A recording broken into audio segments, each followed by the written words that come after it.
قال الحكيم ابن بتنجان: فرحة ما تمت يا غلبان، عملت ثورة ولا البركان، جم ركبوها وبالمجان. كل القتلة خدوا براءات، وفلوسنا ضاعت مليارات. بلدنا دايرة بالصفقات، تورته بتقسمها الغيلان. إشي جماعات إشي أحزاب، خلوا بلدنا يا خلق خراب، وشوية وحنسفك يا تراب. عشان الباشا يبات شبعان، دايرين علينا بحل حوش، وكل وعودهم لينا فشوش. مشروع النهضة طلع فنكوش، والكذب واضح يا عميان.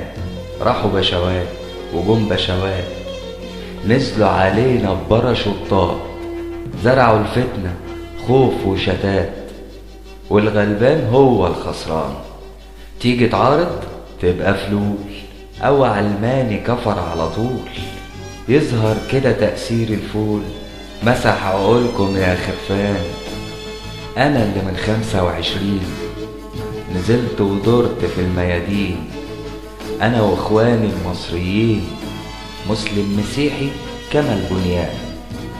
وقفنا قصاد الظلم قصود، قابلونا بضرب نار وبارود، لكن كان جوانا صمود يرجع حق ضاع من زمان.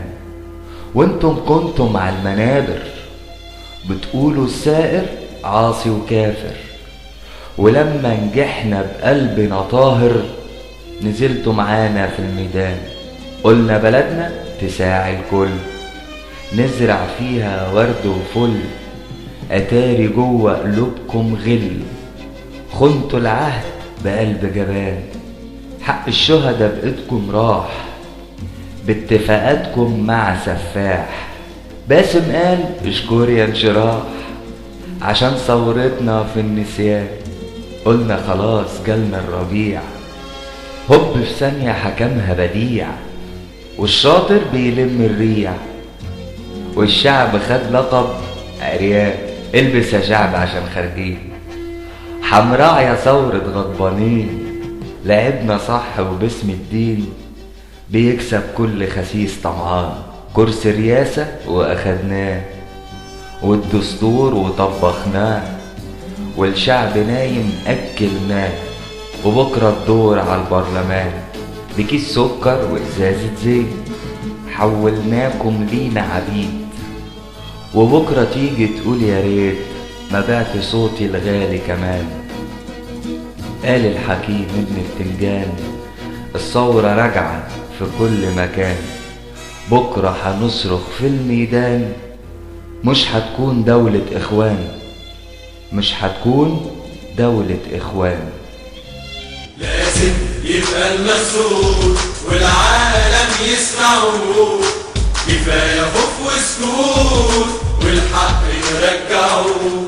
لازم يبقى المسؤول والعالم يسمعوه، كفاية خوف وسكوت والحق نرجعوه. لازم يبقى المسؤول والعالم يسمعوه، كفاية خوف وسكوت والحق نرجعوه. لازم يبقى المسؤول والعالم يسمعوه، كفاية خوف وسكوت والحق نرجعوه. من حقنا نغير في بلدنا لو مفيش كلمة صدق وصراحة وضمير ما بقاش يعيش. صابرين عالظلم لكن للصبر حدود أكيد، جوانا الحق ساكن